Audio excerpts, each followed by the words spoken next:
Welcome! Today I am with LG NanoCell TV and I will show you how you can change date and time settings.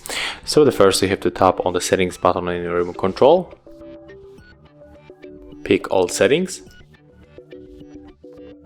Right now go for the general and pick time. So as you can see, we can change time, date, time zone and the timers because we can use our TV as alarm. But you can also use this option to set automatically. And that's what I can recommend you.